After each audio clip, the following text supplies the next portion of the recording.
Kutib olinglar, bizdan yana bitta yangi shou. Bunaqasi hali O'zbekistonda bo'lmagan. Biz yerni kovlab kirib ketib, uy qurmoqchimiz.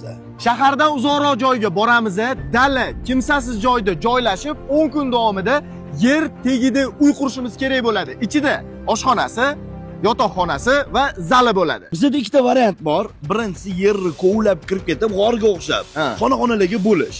Ikkinchisi polni kovlab olamiz-da, keyin ustini yopamiz. Qaysi biri? Qaysi birini qilamiz? Uni podpiskchilar aytsin.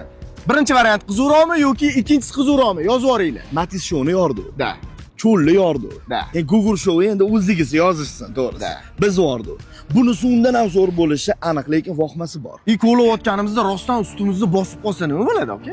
Har xil hayvonlar, hasharotlar. Bundan oldingi shoular ham oson bo'lmagan, bunisi ham aniq oson bo'lmaydi. Shu oson bo'lmagani bilan qiziqarli. Intrigasi bilan, nima bo'larkani bilan qiziq. Yaxshi niyat qilib, xudo xolasa yo'lga chiqib ketamiz, sizlar kuzatishda davom etinglar. tomonga nima qildi, aka? Ro'malam qotisham oladim shekilli. Kasalsiz deb aniq ayamayman. Variant yozib qoldiringlar. Birinchisimi g'ormi yoki kovlab turib ustini yopamizmi?